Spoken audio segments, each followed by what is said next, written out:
It is the result of years of study and experience as fellow at Columbia University, news writer, statistician, on the editorial staff, FTHE Magazine of Wall Street, etc. The book is intended chiefly as a practical help to that considerable part of the community which is interested, directly or indirectly, in the markets, but it is hoped that it may also have some scientific value as a preliminary discussion in a new field, where opportunities for further research seem almost unlimited.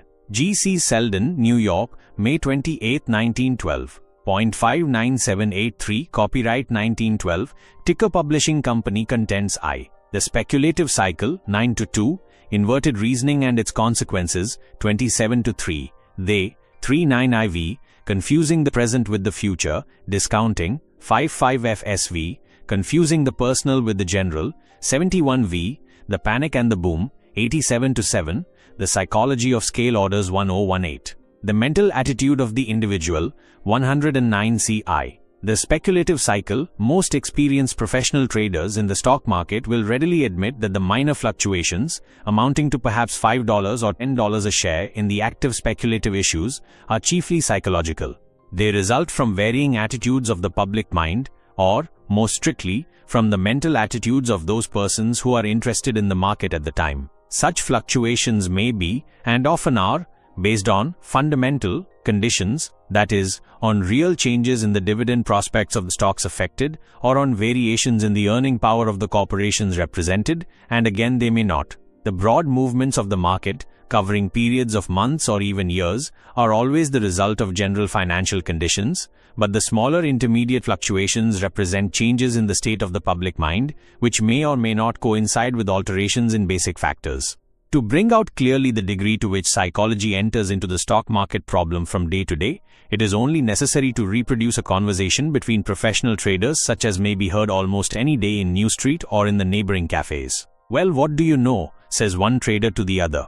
"Just covered my steal," is the reply. "Too much company, everybody seems to be short. Everybody I've seen thinks just as you do. Each one has covered because he thinks everybody else is short, still the market doesn't rally much. I don't believe there's much short interest left, and if that's the case we shall get another break." Yes, that's what they all say, and they've all sold short again because they think everybody else has covered. I believe there's just as much short interest now as there was before. It is evident that this series of inversions might be continued indefinitely. These alert mental acrobats are doing a succession of flip-flops, each one of which leads up logically to the next, without ever arriving at a final stopping place. The main point of their argument is that the state of mind of a man short of the market is radically different from the state of mind of one who is long.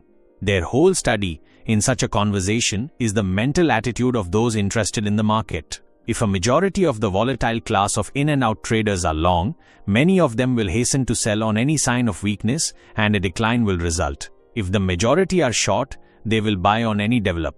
A moment of strength and an advance may be expected. The psychological aspects of speculation may be considered from 2 points of view, equally important. One question is, what effect do varying mental attitudes of the public have upon the course of crisis? How is the character of the market influenced by psychological conditions? A second consideration is, how does the mental attitude of the individual trader affect his chances of success? To what extent, and how, can he overcome the obstacles placed in his pathway by his own hopes and fears, his timidities and his obstinacies? These 2 points of view are so closely involved and intermingled that it is almost impossible to consider either one alone.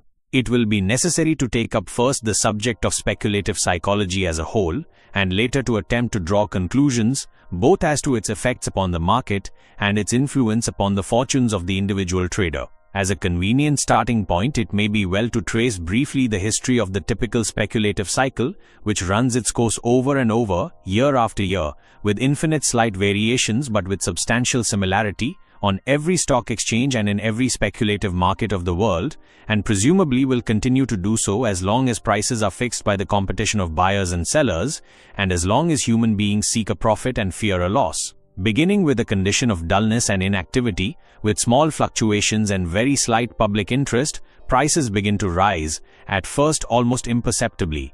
No special reason appears for the advance, and it is generally thought to be merely temporary, due to small professional operations. There is of course some short interest in Jussi, the market, mostly at this time, of the character sometimes called a ploker, sleeping. The writer discussed this subject rather fully in the Quarterly Journal of Economics, Vol. 216, number 2. The article will also be found extensively summarized and quoted in Vol. to Bend Down 7 of Humpy, Modern Business, edited by Joseph French Johnson, Dean of New York University School of Commerce. The smaller pro phase.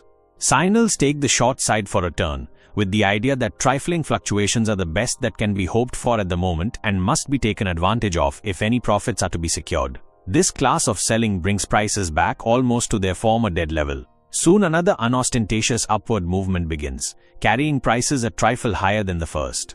A few shrewd traders take the long side, but the public is still unmoved, and the sleeping short interest, most of it a ridge, finally put out at much higher figures, still refuses to waken. Gradually prices harden further and finally advance somewhat sharply. A few of the more timid shorts cover, perhaps to save a part of their profits or to prevent their trades from running into a loss. The fact that a bull turn is coming now penetrates through another layer of intellectual density, and another wave of traders take the long side. The public notes the advance and begins to think some further upturn. It is possible, but that there will be plenty of opportunities to buy on substantial reactions. Strangely enough, these reactions, except of the most trifling character, do not appear. Waiting buyers do not get a satisfactory chance to take hold. Prices begin to move up faster. There is a halt from time to time, but when a real reaction finally comes, the market looks too weak to buy, and when it starts up again, it often does so with a sudden leap that leaves would-be purchasers far in the rear. At length, the more stubborn bears become alarmed and begin to cover in large volume. The market boils, and to the short who is watching the tape seems likely to shoot through the ceiling at almost any moment. However firm may be his bearish convictions, his nervous system eventually gives out under this continual pounding, and he covers everything at the market with a sigh of relief that his losses are no greater. About this time, the outside public begins to reach the conclusion that the market is too strong to react much, and that the only thing to do is to buy him anywhere. From this source comes another wave of buying, which soon carries prices to new high levels, and purchasers congratulate themselves on their quick and easy profits. For every buyer, there must be a seller, or, more accurately, for every 100 shares bought, 100 shares must be sold, as the actual number of persons buying at this stage is likely to be much greater than the number of persons selling. Early in the advance, the supply of stocks is small and comes from scattered sources, but as prices rise, more and more holders become satisfied with their profits and willing to sell. The bears, also, begin to fight the advance buy by selling short on every quick rise. A stubborn professional bear will often be forced to cover again and again, with a small loss each time, before he finally locates the top and secures a liberal profit on the ensuing decline. And neither a sound judgment nor the best advisors are likely to favor selling so early in the advance, when much larger profits can be secured by simply holding on. The height to which prices can now be carried depends on the underlying conditions. If money is easy and general business prosperous, a prolonged bull movement may result, while strained banking resources or depressed trade will set a definite limit to the possible advance. If conditions are bearish, the driving of the biggest shorts to cover will practically end the rise. But in a genuine bull market, the advance will continue until checked by sales of stocks held for investment, which come upon the market only when prices are believed to be unduly high. In a sense, the market is always a contest between investors and speculators. The real investor, looking chiefly to interest return, but by no means unwilling to make a profit by buying low and selling high, is ready perhaps to buy his favorite stock at a price which will yield him 6% on his investment, or to sell at a price yielding only 4%. The speculator cares nothing about interest return. He wants to buy before prices go up and to sell short before they go down. He would as soon buy at the top of a big rise at any other time, provided prices are going still higher. As the market advances, therefore, one investor after another sees his limit reached and his stock sold. Thus, the volume of stocks to be carried or tossed from hand to hand by bullish speculators is constantly rolling up like a snowball. On the ordinary intermediate fluctuations, covering $5 to $20 a share, these sales by investors are small compared with the speculative business. In 100 shares of a stock selling at 150, the investor has $15,000. But with this sum, the speculator can easily carry 10 times that number of shares. But because this stock is a permanent load, which will not be got rid of again until prices have suffered a severe decline. What the speculator sells, he or some other trader may buy back tomorrow. The time comes when everybody seems to be buying. Prices become confused. One stock leaps upward in a way to strike terror to the heart of the last surviving short. Another appears almost equally strong, but slips back unobtrusively when nobody is looking, like the frog jumping out of the well in the arithmetic of our boy. Hood, still another churns violently in one place, like a sidewheeler stuck on a sandbar. Then the market gives a sudden lurch downward, as though in danger of spilling out its unwieldy contents. This is hailed as a healthy reaction, though it is a mystery whom it can be healthy for, unless it is the shorts. Prices recover again, with everybody happy except a few disgruntled bears, who are rightly regarded with contemptuous amusement. Curiously, however, there seems to be stock enough for all comers, and the few cranks who have time to bother with such things notice that. The general average of prices is now rising very slowly, if at all. The largest speculative holders of stocks, finding a market big enough to absorb their sales, are letting go. And there are always stocks enough to go around. Our big capitalists are seldom entirely out of stocks. They merely have more stocks when prices are low and fewer when prices are high. Moreover, long before there is any danger of the supply running out, plenty of new issues are created. When there is a general public interest in the stock market, an immense amount of realizing will often be absorbed within 3 or 4 days or a week, after which the deluge, but if speculation is narrow, prices may remain around top figures for weeks or months, while big holdings are fed out. A few hundred shares here and a few hundred there, and even then, a balance may be left to be thrown over on the ensuing decline at whatever prices can be obtained. Great speculative leaders are far from infallible.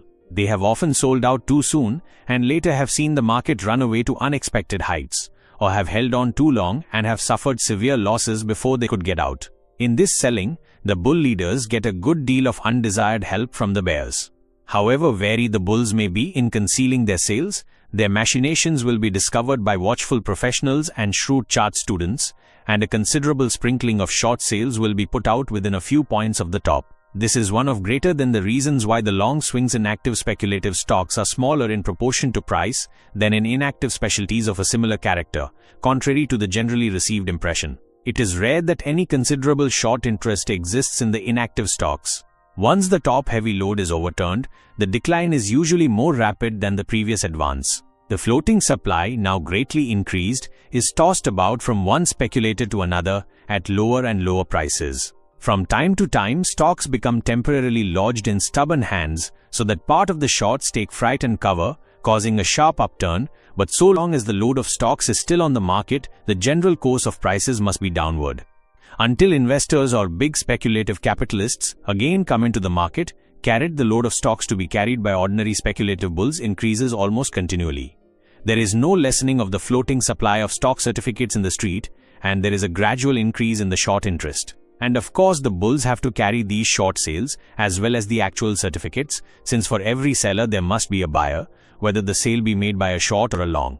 Shorts cover again and again on the sharp breaks, but in most cases they put out their lines again, either higher or lower, as opportunity offers. On the average, the short interest is largest at low prices, though there are likely to be periods during the decline when it will be larger than at the final bottom, where buying by shorts often helps to avert panicky conditions. The length of this decline, like the extent of the preceding advance, depends on fundamental conditions. For both investors and speculative capitalists will come into the market sooner if all conditions are favorable than they will in a stringent money market or WRHEN. The future prospects of business are unsatisfactory.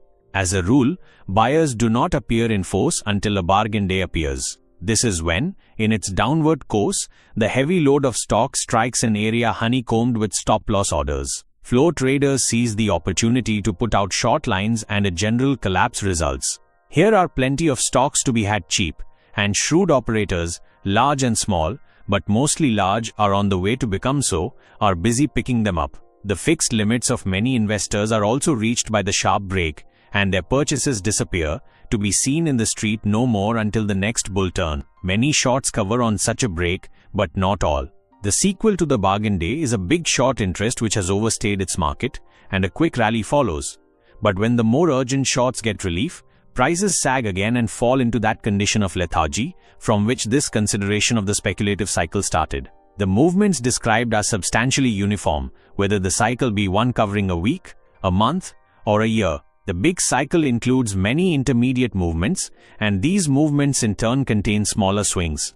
Investors do not participate to any extent in the small swings but other. Likewise, the forces involved in a 3-point turn up and down are substantially the same as those which appear in a 30-point cycle, though not so easy to identify. The fact will at once be recognized that the above description is, in essence, a story of human hopes and fears, of a mental attitude on the part of those interested, resulting from their own position in the market, rather than from any deliberate judgment of conditions, of an unwarranted projection by the public imagination of a perceived present into an unknown though not wholly unknowable future. Laying aside for the present the influence of fundamental conditions on prices, it is our task to trace out both the causes and the effects of these psychological elements in speculation. 2. Inverted reasoning and its consequences. It is hard for the average man to oppose what appears to be the general drift of public opinion. In the stock market, this is perhaps harder than elsewhere, for we all realize that the prices of stocks must, in the long run, be controlled by public opinion. The point we fail to remember is that public opinion in a speculative market is measured in dollars, not in population. One man controlling $1 million has double the weight of 500 men with $1,000 each. Dollars are the horsepower of the markets. The mere number of men does not signify. This is why the great body of opinion appears to be bullish at the top and bearish at the bottom.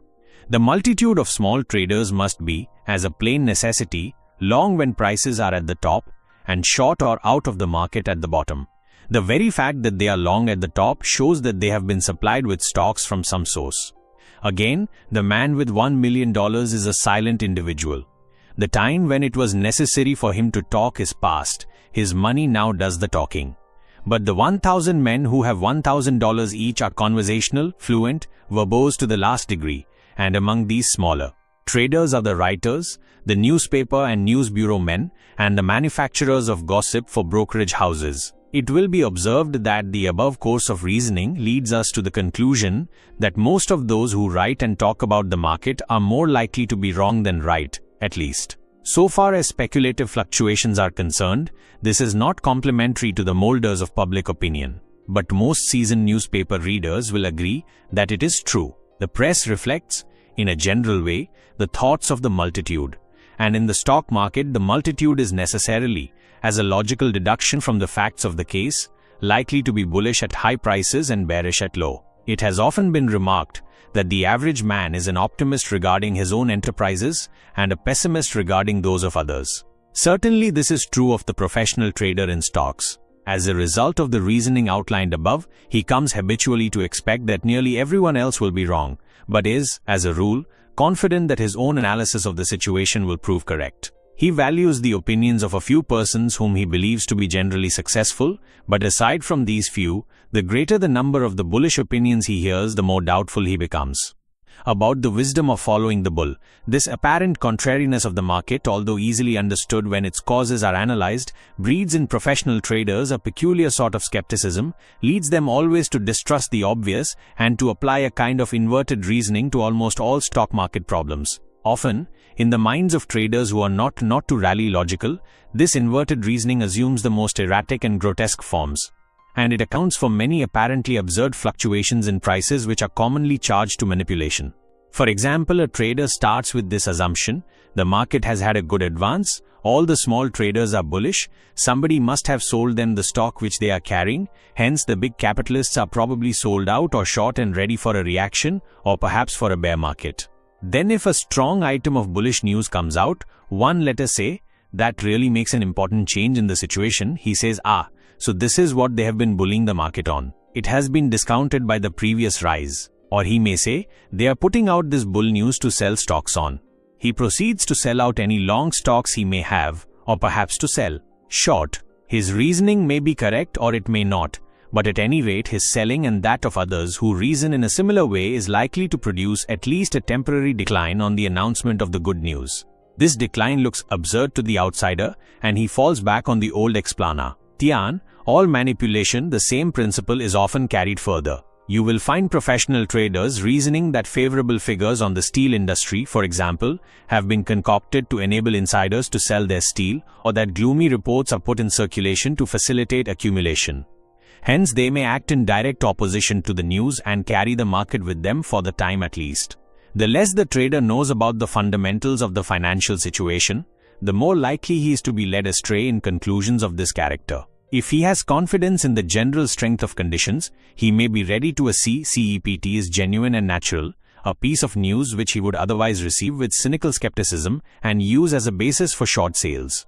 If he knows that fundamental conditions are unsound, he will not be so likely to interpret bad news as issued to assist in accumulation of stocks. The same reasoning is applied to large purchases through brokers no WN to be associated with capitalists. In fact, in this case, we often hear a double inversion as it were. Such buying may impress the observer in three ways. 1. The rank outsider takes it at face value as bullish. 2. A more experienced trader may say if they really wish to get the stocks they would not buy through their own brokers, but would endeavor to conceal their buying by scattering it among other houses. 3. A still more suspicious professional may turn another mental somersault and say they are buying through their own brokers so as to throw us off the scent and make us think someone else is using their brokers as a blind. By this double somersault, such a trader arrives at the same conclusion as the outsider. The reasoning of traders becomes even more complicated when large buying or selling is done openly by a big professional who is known to trade in and out for small profits. If he buys 50,000 shares, other traders are quite willing to sell to him, and their opinion of the market is little influenced, simply because they know he may sell 50,000 the next day or even the next week. For this reason, great capitalists sometimes buy or sell through such big professional traders in order to execute their orders easily and without arousing suspicion. Hence, the play of subtle intellects around big trading of this kind often becomes very elaborate. It is to be noticed that this inverted reasoning is useful chiefly at the top or bottom of a movement when distribution or accumulation is taking place on a large scale. A market which repeatedly refuses to respond to good news after a considerable advance is likely to be full of stocks. Likewise, a market which will not go down on bad news is usually bare of stocks. Between the extremes will be found long stretches in which capitalists have very little cause to conceal their posy. Having accumulated their lines as low as possible, they are then willing to be known as the leaders of the upward movement and have every reason to be perfectly open in their buying. This condition continues until they are ready to sell. Likewise, having sold as much as they desire, they have no reason to conceal their position further. Even though a subsequent decline may run for months or a year, it is during a long upward movement that the lamb makes money because he accepts facts as facts, while the professional trader is often found fighting the advance and losing heavily because of his overdevelopment of cynicism and suspicion. The successful trader eventually learns when to invert his natural mental processes and when to leave them in their usual position. Often he develops a sort of instinct which could scarcely be reduced to cold print. But in the hands of the tyro, this form of reasoning is exceedingly dangerous because it permits of putting an alternate construction on any event. Bull news either 1. Is significant of a rising trend of prices, or 2. Indicates that they are trying to make a market to sell on. Bad news may indicate either a genuinely bearish situation or a desire to accumulate stocks at low prices. The inexperienced operator is therefore left very much at sea. He is playing with the professional's edged tools and is likely to cut himself. Of what use is it for him to try to apply his reason to stock market conditions when every event may be doubly interpreted? Indeed, it is doubtful if the professional's distrust of the obvious is of much benefit to him in the long run. Most of us have met those deplorable mental wrecks, often found among the chair warmers in brokers' offices, whose thinking machinery seems to have become permanently demoralized as a result of continued acrobatics. They are always seeking an ulterior motive in everything. They credit, or debit, Morgan and Rockefeller with the smallest and meanest trickery and ascribe to them the most artful duplicity in matters which those high financiers wouldn't stoop to notice. The continual reversal of the mental engine sometimes deranges its mechanism. Probably no better general rule can be laid down than the brief one: stick to common sense, maintain a balanced, receptive mind, and avoid abstruse deductions. A few further suggestions may, however, be offered. If you already have a position in the market, do not attempt to bolster up your failing faith by resorting to intellectual subtleties in the interpretation of obvious facts.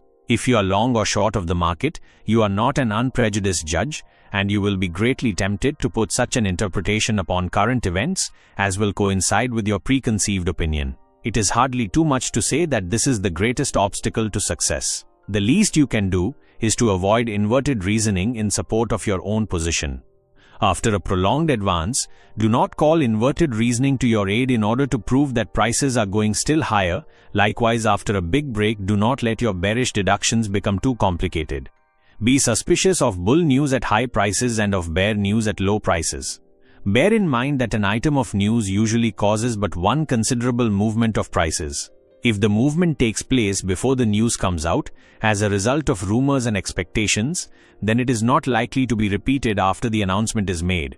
But if the movement of prices has not proceeded, then the news contributes to the general strength or weakness of the situation, and a movement of prices may follow. If a man entirely unfamiliar with the stock market should spend several days around the exchange listening to the conversation of all sorts of traders and investors in order to pick up information about the causes of price movements, the probability is that the most pressing question in his mind at the end of that time would be, who are they?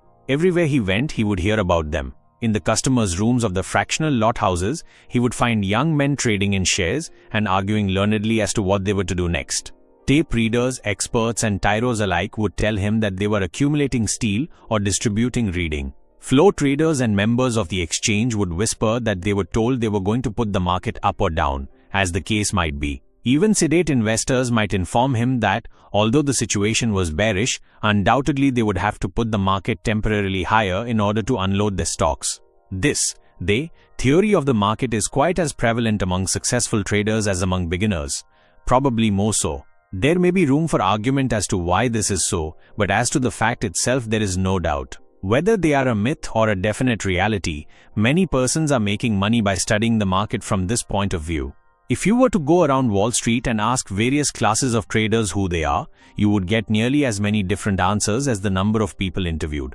One would say, the House of Morgan, another, Standard, Oil and Associated Interests, which is pretty broad when you stop to think of it, another, the big banking interests, still another, professional traders on the floor, a fifth, pools in the various favorite stocks, which act more or less in concert, a sixth might say, shrewd and successful speculators, whoever and wherever they are, while to the seventh, they may typify merely active traders as a whole, whom he conceives to make prices by falling over each other to buy or to sell.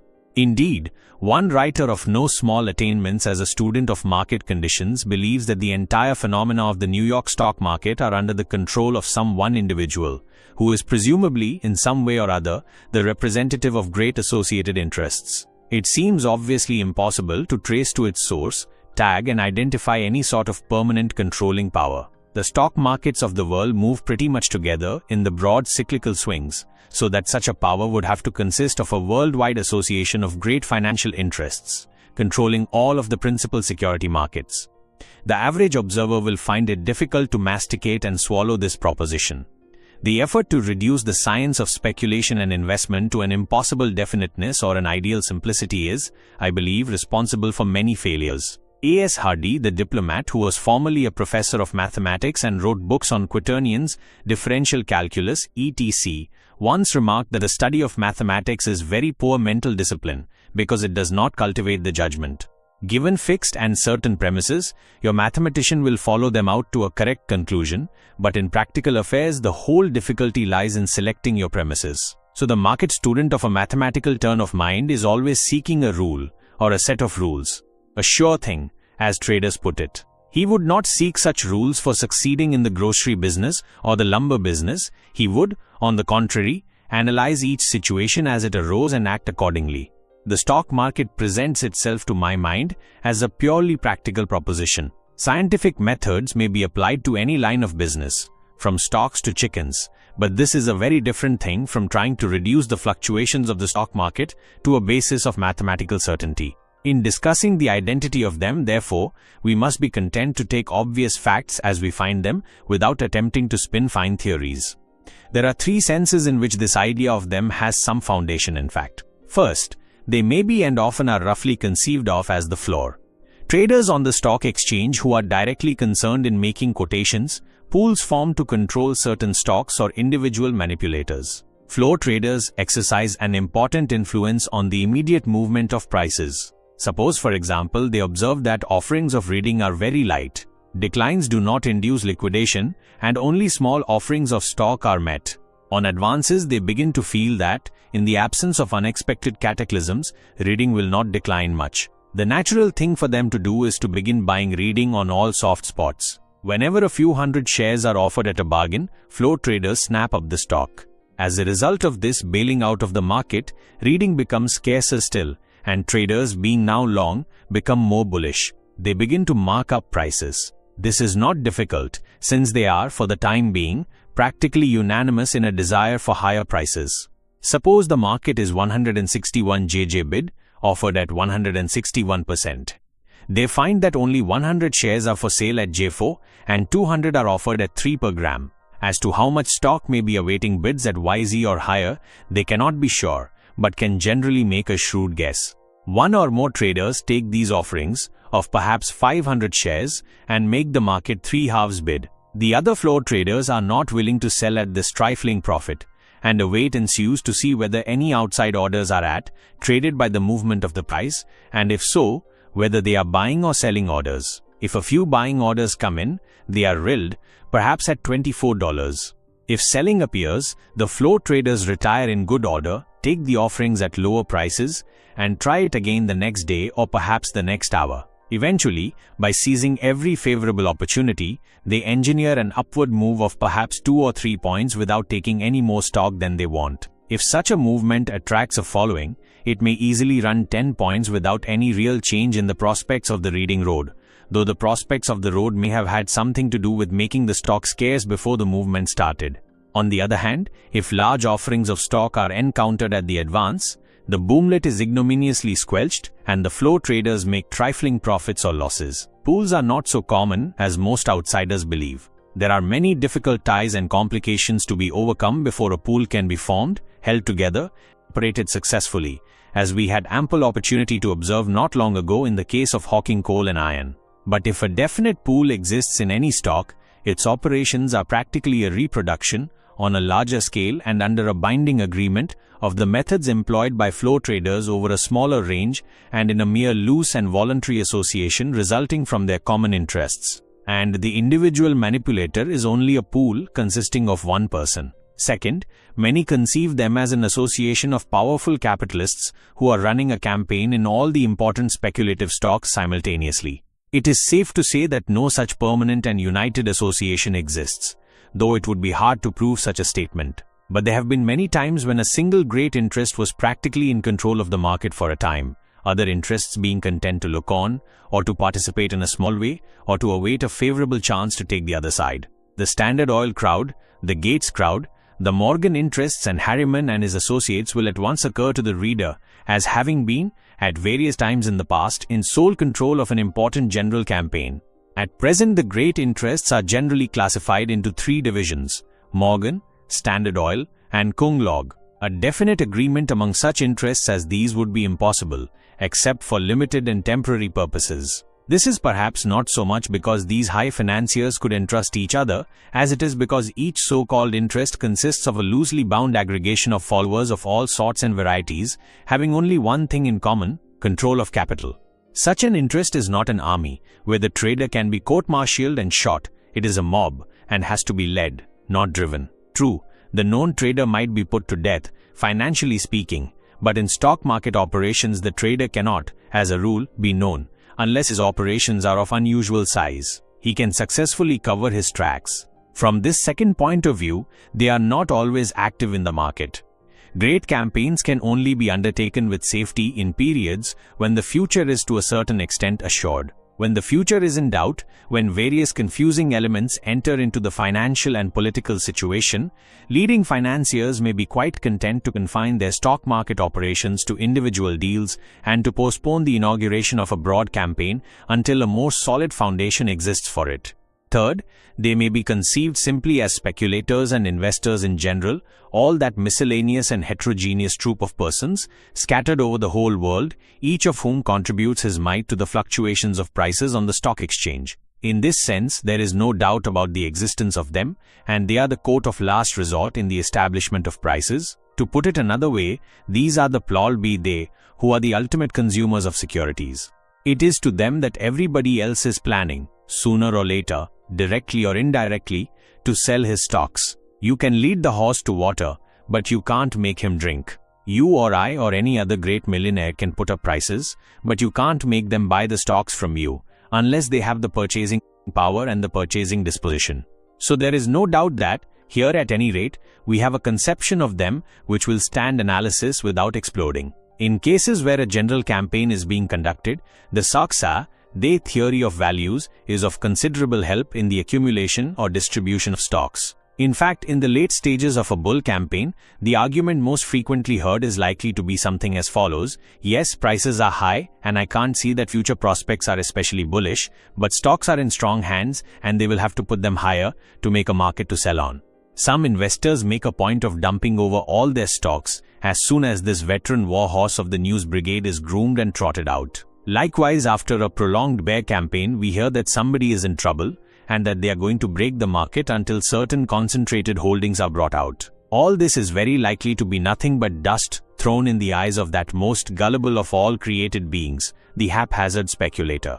When prices are so high, in comparison with conditions that no sound reason can be advanced why they should go higher, a certain number of people are still induced to buy because of what they are going to do. Or at least, if the public can no longer be induced to buy in any large volume, it is prevented from selling short for fear of what they may do. The close student of the technical condition of the market, by which is meant the character of the long and short interest from day to day, is pretty sure to base his operations to a considerable extent on what he thinks they will do next. He has in mind them as described in the first classification above: flow traders, pools, and manipulators. He gets a good deal of help from this conception, crude as it may appear to be, largely no doubt, because it serves to distract his mind from current news and gossip and to prevent him from being too greatly influenced by the momentary appearance of the market.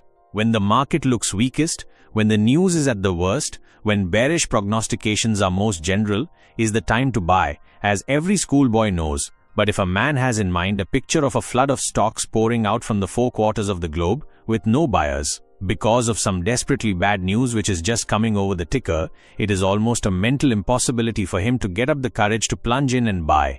If, on the other hand, he conceives that they are just giving the market a final smash to facilitate covering a gigantic line of short stocks, he has courage to buy. His view may be right or wrong, but at least he avoids buying at the top and selling at the bottom, and he has nerve to buy a weak market and sell a strong one. The reason for the haziness of the they conception in the average trader's mind is that he is only concerned with them as they manifest themselves through the stock market. As to who they are, he feels a mild and detached curiosity, but as to their manifestations in the market, he is vitally and financially interested. It is on the latter point, therefore, that he concentrates his thoughts. But inasmuch as definite, painstaking analysis of a situation is always better than a hazy general notion of it, the trader or investor would do much better to rid his mind of them. The word they means nothing until it has an antecedent, and to use it continually without having any antecedent in mind is slipshod language, which stands for slipshod thinking. They, in the sense of the big banking interests, may be working directly against them in the sense of individual manipulators. The manipulator, again, may be trying to trap them in the sense of flow traders. A genuine knowledge of the technical condition of the market cannot be summed up in any offhand declaration about what they are going to do. You cannot determine the attitude toward the market of every individual who is interested in it, but you can roughly classify the sources from which buying and sell are likely to come, the motives which are likely to actuate the various classes, and the character of the long interest and short interest. In brief, after enough study and observation, you can always have in mind some kind of an antecedent for them, and must have it if you base your operations on technical conditions. E versus. Confusing the present with the future, discounting it is axiomatic that inexperienced traders and investors, and indeed a majority of the more experienced as well, are continually trying to speculate on past events. Suppose, for example, railroad earnings is published or showing constant large increases in net. The novice reasons increased earnings mean increased amounts applicable to the payment of dividends. Prices should rise, I will buy, not at all. He should say, prices have risen to the extent represented by these increased earnings unless this effect has been counterbalanced by other considerations. Now what next? It is a sort of automatic assumption of the human mind that present conditions will continue, and our whole scheme of life is necessarily based to a great degree on this assumption. When the price of wheat as high, farmers increase their acreage because wheat growing pays better. When it is low, they plant less. I remember talking with a potato raiser who claimed that he had made a good deal of money by simply reversing the above custom. When potatoes were low, he had planted liberally. When high, he had cut down his acreage, because he reasoned that other farmers would do just the opposite. The average man is not blessed or cursed, however you may look at it, with an analytical mind. We see, as through a glass darkly, our ideas are always enveloped in a haze, and our reasoning powers work in a rut from which we find it painful, if not impossible, to escape. Many of our emotions, and some of our acts, are merely automatic responses to external stimuli. Wonderful is as the development of the human brain. It originated as an enlarged ganglion, and its first response is still practically that of the ganglion. A simple illustration of this is found in the enmity we all feel toward the alarm clock, which arouses us in the morning. We have carefully set and wound that alarm, and if it failed to go off, it would perhaps put us to serious inconvenience, yet we reward the faithful clock with anathemas. When a subway train is delayed, 9/10 of the people waiting on the platforms are anxiously craning their necks to see if it is coming, while many persons on it who are in danger of missing an engagement are holding themselves tense, apparently in the effort to help the train. Along as a rule, we apply more well-meant, but to a great extent ineffective, energy, physical or nervous, to the accomplishment of an object than analysis or calculation. When it comes to so complicated a matter as the price of stocks, our haziness increases in proportion to the difficulty of the subject and our ignorance of it. From reading, observation and conversation, we imbibe a miscellaneous assortment of ideas from which we conclude that the situation is bullish or bearish. The very form of the expression, "the situation is bullish," not "the situation will soon become bullish," shows the extent to which we allow the present to obscure the future in the formation of our judgment. Catch any trader and pin him down to it, and he'll readily admit that the logical moment for the highest prices is when the news is most bullish. Yet you'll find him buying stocks on this news after it comes out, if not at the moment, at any rate on a reaction. Most coming events cast their shadows before, and it is on this that intelligent speculation must be based. The movement of prices in anticipation of such an event is called discounting, and this process of discounting is worthy of a little careful examination. The first point to bear in mind is that some events cannot be discounted, even by the supposed omniscience of the great banking interests, which is, in point of fact, more than half imaginary. The San Francisco earthquake is the standard example of an event which could not be foreseen and therefore could not be discounted. But an event doesn't have to be purely an act of God to be undiscountable. There can be no question that our great bankers have been as much in the dark in regard to some recent Supreme Court decisions as the smallest piker in the customer's room of an odd-lot brokerage house. If the effect of an event doesn't make itself felt before the event takes place, it must come after. In all discussion of discounting, we must bear this fact in mind in order that our subject may not run away with us. On the other hand, an event may sometimes be over-discounted.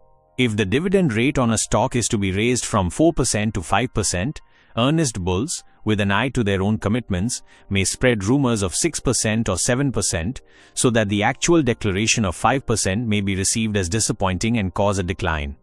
Generally speaking, every event which is under the control of capitalists associated with the property or any financial condition which is subject to the management of combined banking interests is likely to be pretty thoroughly discounted before it occurs. There is never any lack of capital to take advantage of a sure thing, even though it may be known in advance to only a few persons.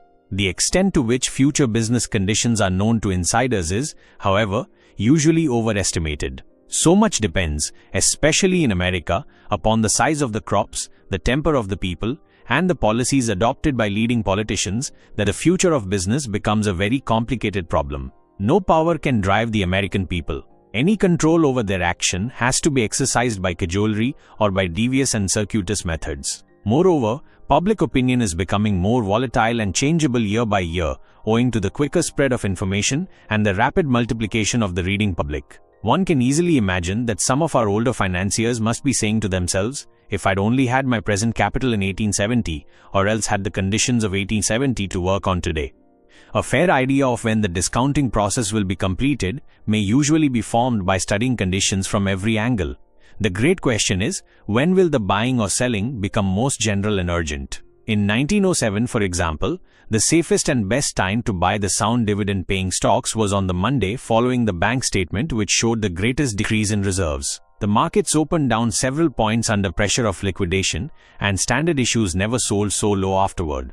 The simple explanation was that conditions had become so bad that they couldn't get any worse without utter ruin, which all parties must and did unite to prevent. Likewise, in the presidential campaign of 1900, the lowest prices were made on Bryan's nomination. Everyone said at once, he can't be elected. Therefore, his nomination was the worst that could happen, the point in time where the political news became most intensely bearish. As the campaign developed, his defeat became more and more certain, and prices continued to rise in accordance with the general economic and financial conditions of the period. It is not the discounting of an event thus known in advance to capitalists that presents the greatest difficulties, but cases where considerable uncertainty exists, so that even the clearest mind and the most accurate information can result only in a balancing of probabilities, with the scale perhaps inclined to a greater or lesser degree in one direction or the other.